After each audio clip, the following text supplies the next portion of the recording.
Hello, আসসালামু আলাইকুম। তোমরা সবাই কেমন আছো? হ্যাঁ, আমি জানি তোমরা সবাই ভালো আছো, আলহামদুলিল্লাহ। আমিও ভালো আছি। এই তো আজকে করছি ক্যাপসিকাম। তো অলরেডি আমি স্কেচটা স্টার্ট করে দিয়েছি, তোমরা বুঝতেই পেরেছো। আমি লেয়ার বাই লেয়ার করেছি। তারপরে এই তো চলে আসলাম ক্যাপসিকাম। আজকে করব গ্রিন ক্যাপসিকাম। গ্রিন দিয়ে শুরু করেছি, একদম লাইট গ্রিন দিয়ে ওয়াশ স্টার্ট করেছে।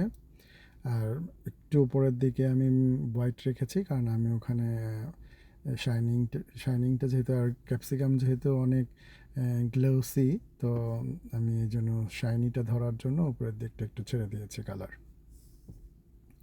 যাই হোক, ছবি আঁকতে তোমরা কেমন ফিল করছো আমাকে জানিও। আহ, বেশি বেশি করে প্র্যাকটিস করো। আমি কিন্তু কন্টিনিউ ছবি এঁকে যাচ্ছি এখন। এখন আর মিস করছি না। তো তোমরা বেশি বেশি আমাকে দেখতে থেকো, যাতে আমি তোমাদেরকে আরও ভালো মজার মজার কিছু আরও দিতে পারি। মাঝে মাঝে আমি ভুলে যাই যে আজকে কি আঁকবো, আজকে কি আঁকবো। যদি তোমাদের এরকম মনে হয় যে আজকে এটা আঁকলে আরও ভালো হয়, তাহলে তোমরা আমাকে অবশ্যই জানিও কমেন্টসের মাধ্যমে।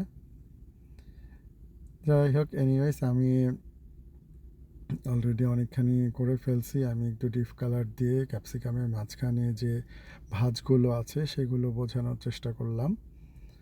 তো এখনও আমি কমপ্লিট পুরোপুরি করি নাই, আরও কিছু কাজ বাকি আছে। এই তো আর একটু ডার্কে চলে গেলাম। নর্মাল প্রতিটা জিনিসই একই রকমই আর কি, শুধু কালার ডিফারেন্সের কারণেই জিনিসগুলো ফুটে বেরোচ্ছে আর কি।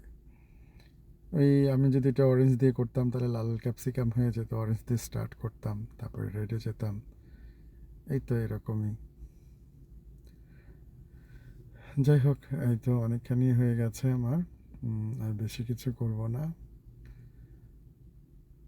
নিচে শ্যাডোটা দিয়ে দিলাম বরাবরের মতোই, তাহলে দেখতে অনেক আরও একটু ভালো লাগে। এই তো ব্যাকগ্রাউন্ডটা করেছি লাইট অরেঞ্জ দিয়ে। আর বেশি কিছু করছি না। এই তো শেষ করে দেব।